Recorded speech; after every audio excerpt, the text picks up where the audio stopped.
Good afternoon and welcome. Welcome indeed, yes, to another edition of the Mark Moses Show podcast as we are broadcasting from the Anidjar and Levine Accident Attorney Studios. Yes, give them a call here in the new year at 1-800-747-3733. That's 1-800-747-FREE. Yes, it's Anidjar and Levine Accident Attorneys. Now, let's get this fine gentleman on. He's been joining me the last couple of weeks, especially here on Monday. And today, especially, is Black Monday in the NFL. It's my great friend, Kyle Nash, student of the game. Kyle, how you doing today? I'm doing great, Mark Moses. So it's a little different not having some sort of an article or a show pre-written for the Jags moving off a coach potentially for the first time in a while here. I work on the Duval Dive, of course. But, yeah, I tried to tell people Pete Carroll wasn't going to work. And Coach Gannon, John Gannon in Arizona, sure. But we're already busy. Black Monday you mentioned, but we have plenty of happy things to talk about as well. Happy New Year, Mark Moses. Happy New Year. Let's go right to this. Okay, here are the games we got coming up this weekend. Ravens, because I'm still thinking of that game last night. Okay. Rams, Panthers, Packers, Bears, Bills, Jags, Niners, Eagles, Chargers, Pats, Texans, Steelers. Those are the games. And on top of that, this is the 5-day bonanza of playoff action because you have the games Thursday night, Miami, Ole Miss, Friday night, the Big Ten rematch. You have Indiana and you have Oregon. 5 straight days of this, buddy. Are you excited for this? Where am I going to put it all? Like, I got so much time on the schedule, but yeah, it's just a lot of football at days in, and I'm not going to complain about it. I am glad that the Jaguars on Sunday at 1:00, so I could clear my schedule for that. I'm going to miss some of it. I got to take my kid to the monster truck show. That's the problem with that. What? But, no, cancel monster truck. I know that's going on in Orlando. No, here's what it is. Bills, Jaguars win the division, 8-game winning streak, which by the way, they needed just to win the division because the Texans, how many have they won in a row? 9? What is it? They've actually won more in a row than the Jags did because they're 1 quarter away from not winning that many games where the Jags did. It's that last fourth quarter against the Texans where they gave a 19-point lead or something like that crazy. Yeah, that's the only difference between the two franchises in the AFC South. Wow. And the Texans put up a fight. I'll give them credit. They bounced back. CJ Stroud regressed back up to the mean, as we talked about here on the Moses Show before. You got to like what they did, no matter how much Duval devout fans may dislike them. And the Jags run that they've made is they finally have a 4,000-yard passer, Mark Moses. Is that the first time ever? That's the first time ever. Wow. All right. So 8-game winning streak, win the division. Yesterday, they're destroying the Tennessee Titans. The game's over early. I think they should have switched to another game, but that's another story. Like, they're destroying them. You still had a chance where maybe the 1 seed was in play, but as we know, Denver, New England both win. So they're the 3 seed. They're at home. I like Trevor Lawrence got the grills post game. Other than that was pretty cool. 4,000 yards, all that. And you know what's funny? They're 1.5-point dog at home to open the playoffs. That's the latest as of today. That could change any hour, any day moving forward. They're taking the Bills, Vegas, 1.5-point favorite at home. Jags are a dog. Dude, let's start there. An amazing story. Liam Cohen, maybe coach of the year. Trevor Lawrence, big year, 8-game winning streak. But what do you think of this matchup against Buffalo? I'll put it this way. Of the matchups they could have potentially have, only the Chargers would have been easier, in my opinion.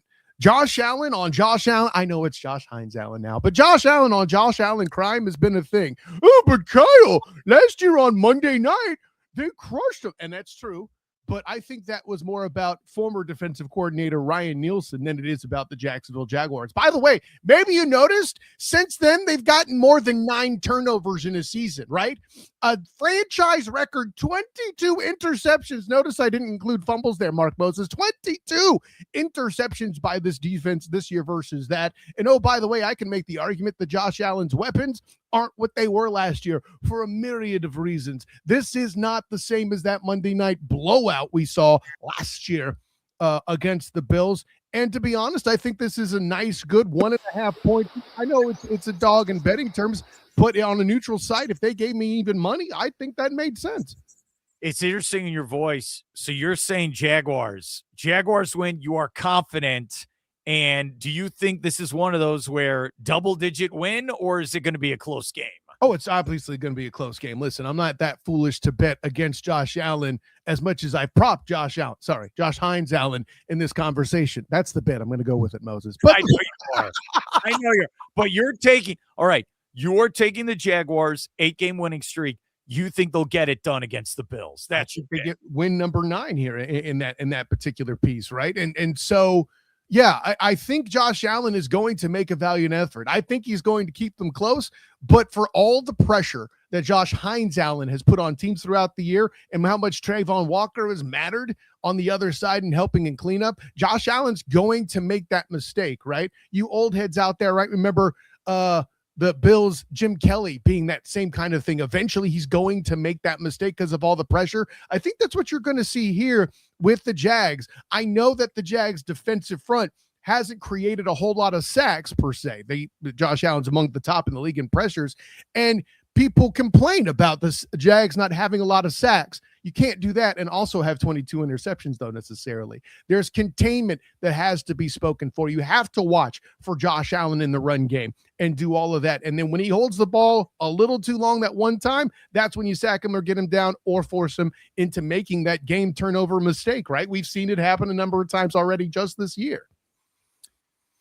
All right. If you take a step back nationally, everyone's going to say Buffalo because of Josh Allen. After everything you just said, if you don't watch the Jaguars, you're going to say, oh, well, come on, this is it for Josh Allen and the Bills. And especially that game they won against New England a couple weeks ago where they were down at half and Josh Allen got them back in.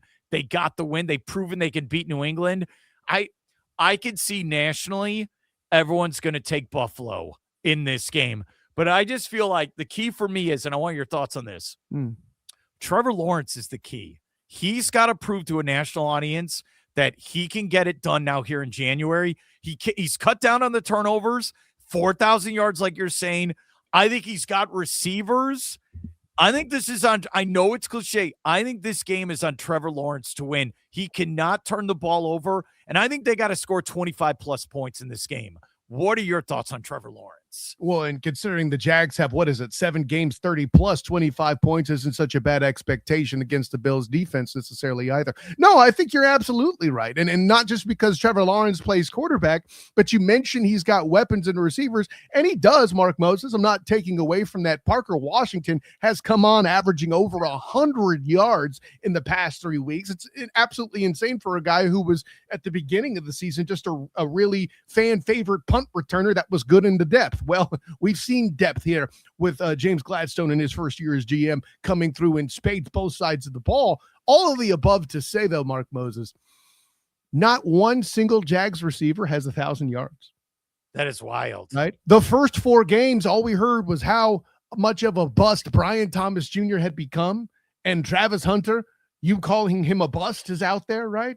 He was hurt before he can make the impact to have that. Parker Washington stepped up. Tim Patrick's done things as like 4th or 5th down on the depth chart. Britton Strange at tight end has been absolutely ridiculous, crucial in both the run and air games. Just there's so much around him. It goes through Trevor Lawrence first. And I'm going to use a word that's seen as a quarterback slur and shouldn't be, Mark Moses. Trevor Lawrence is a game manager. Yes, he can make plays that can change this game. He's a talent. He's all of that. But I don't know why it's a slur to have a quarterback that manages turnovers. And there hadn't been that many interceptions by Trevor Lawrence in these past, shall we say, 6 to 8 weeks, right? I know he had that really bad pass in Denver that he threw late in the end zone. I get that. But Denver's also got a really good defense. Can we pretend that wasn't a factor? And they won, though. But the Jaguars won the game. They won. Yeah. That was a huge – look, that win probably helped them win the division. Obviously it did. And by the way, we're talking about prime time again. I hate to keep cutting you off, Mark Moses, and you're asking the questions the public are. I'm not putting this on you, but this movement of the goalpost for Trevor Lawrence, and I get it, it's someone earned. The first 4 years have had its struggles. But they keep asking, well, can you do it in this? Oh, okay. Well, can you do it on Monday night against Patrick Levine Mahomes II and Kansas City Chiefs? Oh, well, can you do it against Denver? Well, and then first it was, can you do it against the Chargers? That was a blowout win. And now we're at the point. I get it. The Duval Devout aren't used to wins in December, Mark. It's a question everybody's asking. I'm not mad at the national audience and the national media, especially when guys like Richard Sherman are admitting to not having watched Jacksonville Jaguar games. Of course they're all going to pick Buffalo. I think Josh Allen's awesome. Josh Allen, the quarterback. So yeah, I'm not mad at anybody who picks Buffalo. I think you're right. The window is closing on Buffalo, and either quarterback that loses his playoff game will be forever maligned moving forward for having done it. Did the Jaguars go 4-0 against the AFC West? I think they did. Because I remember they won that crazy overtime game against the Raiders on the very last play with the bat down by. Yeah, they did go 4-0. I've not had the question posed directly to me, but you're right. They crushed the Chargers. They beat the Broncos Monday night against the Chiefs, and then in that last-minute thing in overtime with the Raiders. You're absolutely correct. So go back to that game in Houston. Remember, they beat Houston earlier in the year, some crazy like 17-10 win there in Jacksonville. So then they're up big in the fourth quarter, and then they collapse. And I think I talked to you after that loss, and I was like, I don't know about this team. Maybe they're a little shaky. Remember, they lose to the backup in that game as well. Yeah. Then they don't lose the rest of the way. Are you kidding me? Like, are you again? And the Texans kept coming, and the Jaguars held them off. Mm-hmm. Right now, the Texans and the Jaguars look like the two hottest teams in the NFL going into the playoffs. It is a wild story.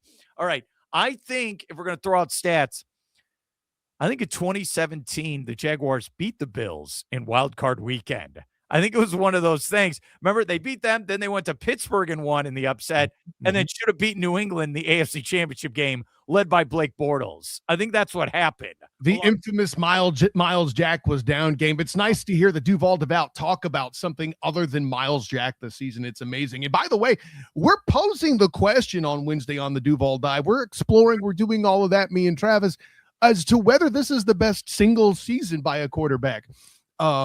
If not the best, and it has the potential to be the best single season of all time in the 30-year franchise history, right? You're talking about the Bortles team.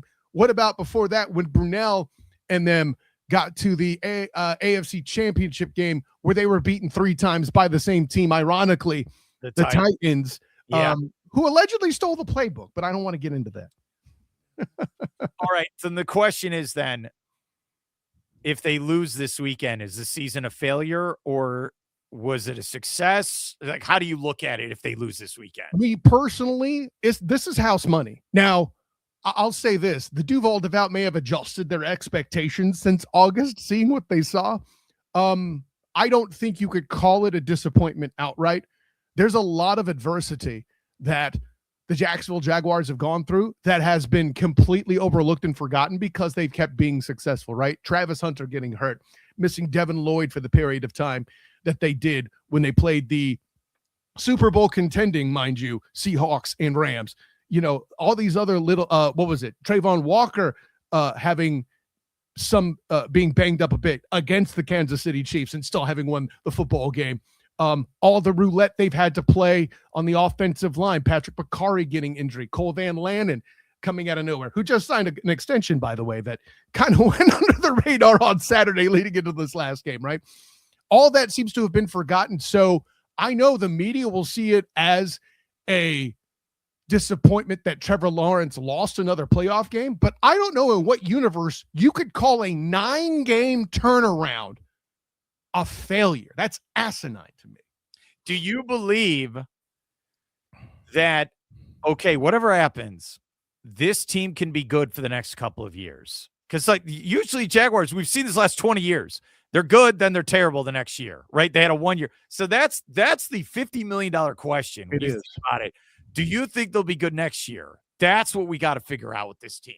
Yeah, and I'll tell you, a lot of the wiser Duval minds seem to think so. And the question that's got to be answered, James Gladstone has done great in his first year. He made the trade to get Travis Hunter and do all that. I know you have your criticisms of that, but you say let's just take that move out. All the other things that he's done that's propelled this group, getting Jacoby Myers midseason, moving off of Tyson Campbell, bringing in Greg Newsome, the franchise corner getting traded midseason. That appears to have worked.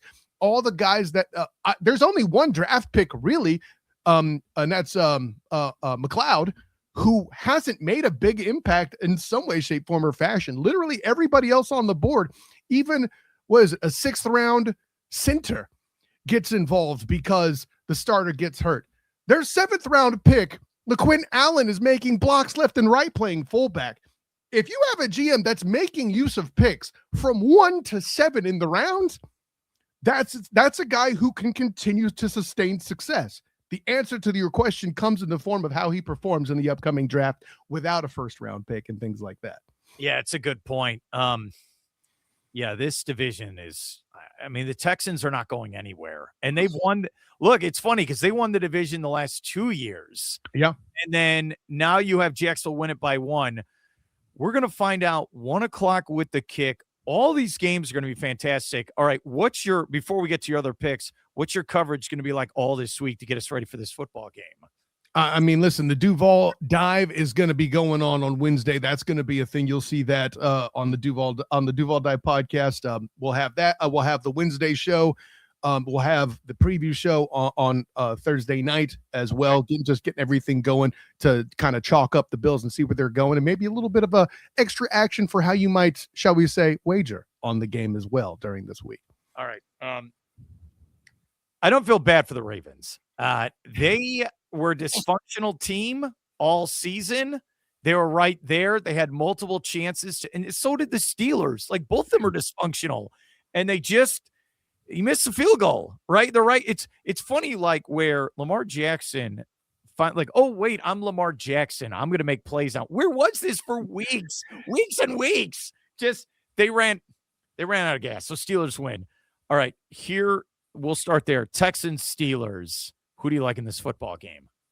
I think the Texans defense, ironically, the Texans defense is going to overcome anything that can be brought by a Watt, but it's TJ Watt this time, right? I don't think Aaron Charles Rodgers will be given the opportunity to be comfortable and make some plays. I see the Texans winning this game. All right, you have the Texans. All right, Chargers, Patriots. Who do you like in this one? I'm going to pick the Chargers because I don't believe in the Patriots yet. Listen, this is the NFL's JMU, in my opinion. They haven't been tested, and the one time they lost after leading 21-0 to the Bills, right? If you want to wonder why the Bills made the playoffs, it's the Pats, simply put. So you believe in Justin Herbert. You believe he's going to go to Foxborough, and he is going to win this game. I do. And I think he's going to do it despite a bad offensive line because they're injured so bad. If the Pats win, that's why. If the Pats lose this game, it's a disaster for the franchise. I'm sorry. You are the 2 seed. You are at home. I don't believe in the Chargers, but look, it's the same thing as the Jaguars. All right, you had 4 wins. All of a sudden, now you're the 2 seed. You're right there. Drake May might win the MVP, but if the Chargers go there and win, I think it's a disaster for New England. All right. Niners, Eagles. I'm going backwards here. Niners, Eagles. Eagles are a 3.5-point favorite at home. I think they're on drugs that they lost that game yesterday to Washington. Yeah. You grew up a Niners fan. What do you think of this game? And this might be the single hardest game for me to pick, and not anything to do with my fanhood. Listen, I picked the Niners to lose Saturday to Seattle because they're that banged up, and they're still that banged up. And when you're banged up, facing Jalen Carter in that defensive front, that's a problem. You know, a guy who's not going to make mistakes, Jalen Hurts against that injured defensive front for the Niners. I have the Eagles squeaking it out and thinking that they're legitimized for having competed in the playoffs against the Niners the way that they are. Eagles fans are going to chirp too much, but they're going to win the game. Yeah, you're right. You're taking the Jags. I'm not even going to do that one. All right, and don't look at me when you make this pick. All right, Packers, Bears. Bears are they're a 1.5-point favorite at home. I don't even believe in the point spread. I just throw out rankings, seeds. It does not matter. Jordan Love's going to be ready. What do you think of this game? The Packers have given me nothing to believe in. I have no idea why the Bears, but they're only 1.5 points favorite. Listen, I'm glad I'm not a Bears fan. I'd be openly insulted. Somebody needs to say their prayers. See, I'm making another Pope joke there, Mark. Yeah, I know you are. I was thinking it was going to be a Hulk Hogan type joke, but no, you're going with the Pope. You're taking the Bears in this one. It's still not going to be fun. I don't, even if we're up 35 points, I'll be sitting there like this is not going to be fun. Do you like that they put this game on Amazon Prime? Do you think that was the right move for Saturday night for Amazon? I don't think going to any streaming service for playoff games is the right move. I'll leave it that way. And then Panthers Rams, 10.5-point favorite for the Rams, even though Carolina beat them in Charlotte earlier this year. What do you think of this game? Yeah, I think that's adorable that they beat them back then. I got the Rams by 2 touchdowns. Right, so if we go over your scenario real quick. So you have the Rams who are the 5 seed. They're winning. Then who do you have? The Niners beating the Eagles? No, I have the Eagles winning that game. I just want to make sure I have this right. So Eagles are the 3 seed, right? So this is what's interesting about this when you move forward. Rams are the 5, they win. Eagles are the 3. You have the Bears as the 2. Okay, all right. So I need help. I need to write this down. In your scenario, who goes to Seattle then? It would be the Rams, right? As boy, rematch. Yeah. By the way, you notice the commonality between those 4 NFC teams, Mark? They're the superior defensive presences, and 3 of them are really good at the defensive tackle position. But nobody wants to talk about that. You'd have a Rams Seahawks, even though it was a crazy shootout where they needed the 2-point conversion. Remember, the Rams scored in overtime, and Correct. They could not stop Puka either, who destroyed them in that game. And then you have the rematch, Eagles-Bears. What? This so wild. This is why I'm going to tell you, I'm going into the vault here. If my Bears can survive the Packers, anything is possible. Anything is possible moving forward. That's how crazy this is. And nothing is scarier. Forget Jason, forget Freddie. There's 4 minutes to go, and they just tell Caleb Williams, go do your thing. It's the scariest thing. Ask Detroit yesterday. We couldn't get anything going, and then all of a sudden, okay, if we could just trick Caleb Williams to thinking the first quarter is the fourth quarter, we got something here. Okay? That's what it needs to be. I know both conferences are wide open. That's why if you're Jaguars, hey, if we could just beat the Bills, it's the same thing, then we could go beat whoever it is moving forward. I'm not kidding. And I could see New England and I could see Denver losing in round 2 if that's the scenario. And then the Jaguars could host the AFC Championship game. Like, I know. I don't know that I'm ready for that mentally, Mark Moses. I know. I like my buddy Garrett. He texted me. He's like, we're going to get a wonky Super Bowl, aren't we? Yeah, we are. No cheat. Like, we're not getting it. We're already there, right? Yeah. Like, Seattle is very clearly on the board. Your Bears are very clearly on the board. And the LA Rams are your normal Super Bowl representative? Really? The only other one that's back to normal is the Eagles, in my opinion. So it's going to be wild. Kyle, thank you so much for coming on. Let's get you on next Monday. We'll recap and enjoy the bonanza of the next Thursday through Monday. All right, buddy? Absolutely. Back at you, Mark. Thanks for having me aboard. One more time, let me be among the last to wish you a happy new year. Until next time, my friend, class dismissed.